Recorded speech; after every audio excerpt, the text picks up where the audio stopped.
Bene data bakundwa b'umwami Yesu Kristo, mwese abakurikira izi nyigisho tubahaye ikaze mu biganiro bya Saveur Divine. Ibi biganiro mu bitegurirwa n'abavugabutumwa bwiza batandukanye, akaba ari umuhamagaro ugendera ku ijambo ry'Imana byanditse mu gitabo cy'ubutumwa bwiza uko bwanditswe na Matayo ibice 24 umurongo wa 14. Kandi ubutumwa bwiza bw'ubwami buzigishwa mu isi yose ngo bube ubuhamya bwo guhamiriza amahanga yose, nibwo imperuka izahera ko ize. Ibi biganiro mubikurikira ku channel ya YouTube yitwa Saveur Divine. Tubifurije kugubwa neza. Imana Data ari nayo So ibaha umugisha.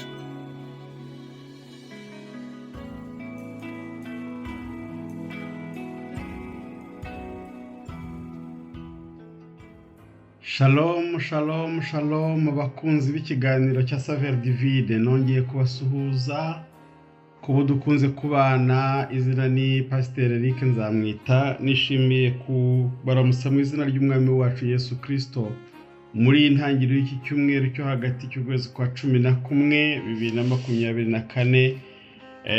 Uyu munsi turi ku munsi wa kabiri aho tugira ngo dusangire ku ijambo twatangiye ku munsi w'ejo ku wa mbere, aho dufite insanganyamatsiko iri mu rwandiko rwa mbere rwa Timoteyo ibice 6 umurongo wa 12.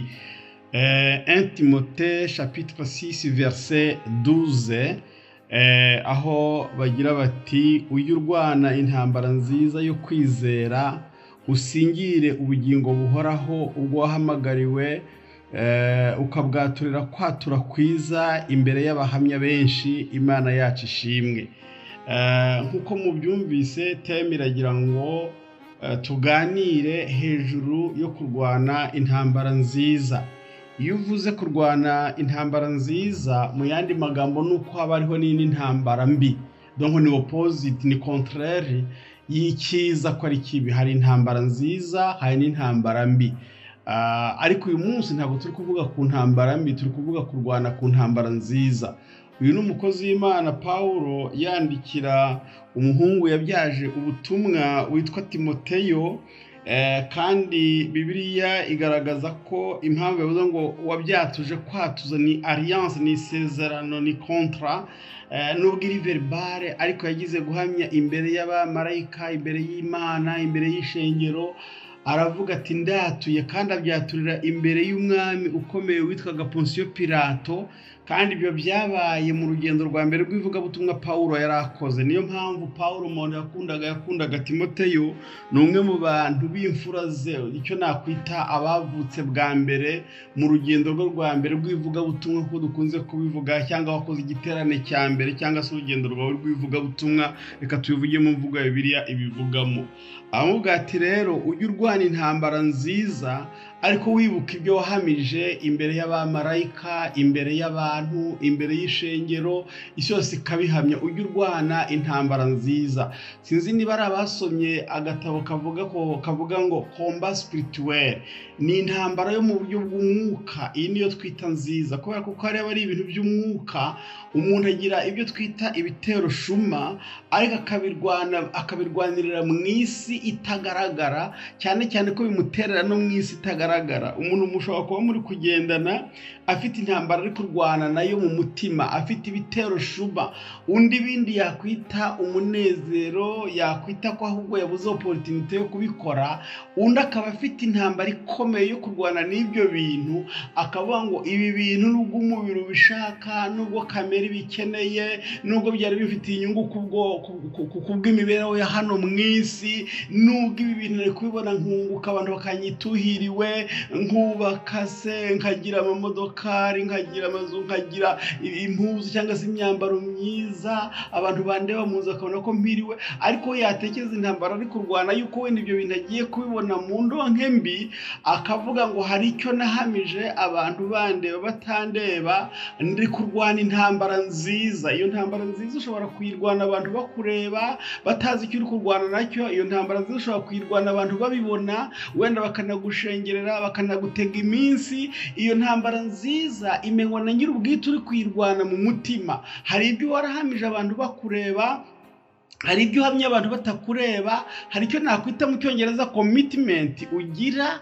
ku bwawe ku giti cyawe, ukavuga ngo mfashe decision nubwo isi yose yaba iri gukora iki kintu, ariko jyewe mfashe decision yuko utazagikora. Ibyo ukabikora abantu bakureba, ukabikora batakureba, ukabyibuza kubera ya ntambara nziza uri kurwana, ariko ugamije kuzabona ikamba ry'ubugingo cyangwa ugamije kuzabona igitsibo cy'ubugingo, uvuga ngo ndarwana intambara nziza yo gukiranuka. Iyo usomye neza ibi bintu wabyumva neza, unyarukiye nko mu gice cyaho cya mbere aho Pawulo abivuga neza ku murongo waho wa 18 mu gice cyaho cya mbere, avuga ngo mwana wanjye, mu bice byaho 18 mu gice cyaho cya mbere iki gitabo twasomye Timoteyo, avuga ngo mwana wanjye Timoteyo, ngo ndakwihanangiriza nkurikije ubuhanuzi bwa kera bwahanuye ibyawe, kugira ngo buduheshe kurwana intambara nziza, ukomeze kwizera kandi ufite umutima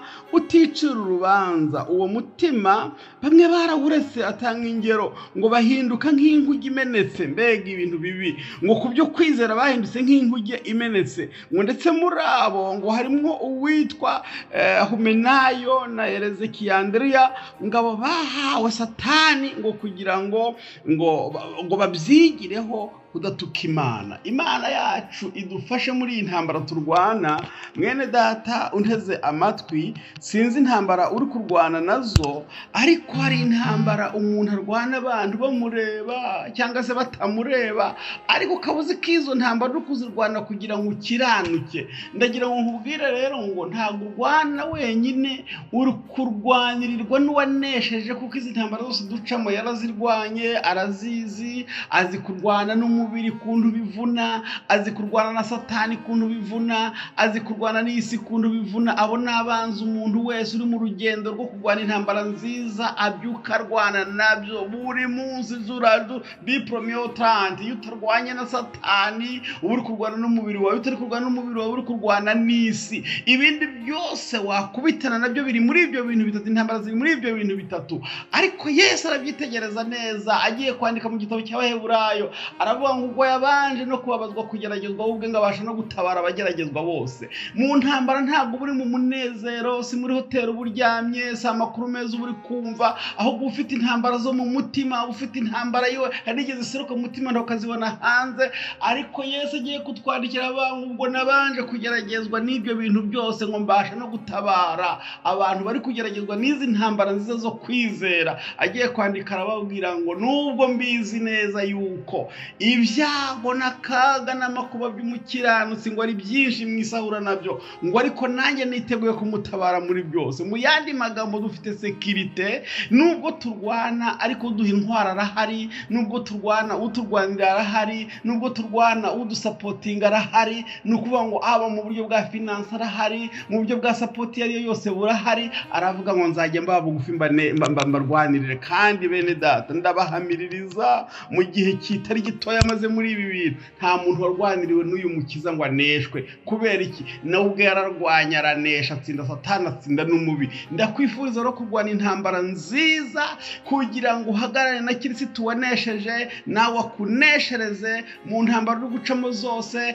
izo waciyemo n'izo uzacamo. Ndagusengeye kugira ngo urwane intambara nziza, uzaneshe, kugira ngo tuzahagarare duhawe ikamba ry'ubugingo cyangwa se igitsibo cy'ubugingo. Mwami Imana, ndagushimiye ku bw'aya magambo yo kurwana intambara nziza.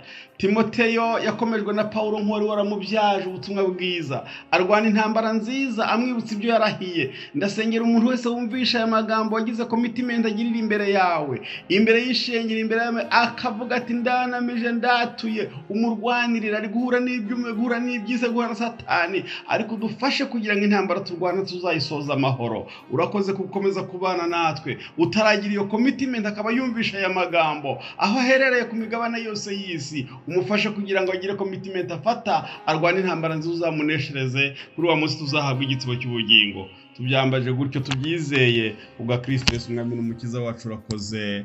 Amen.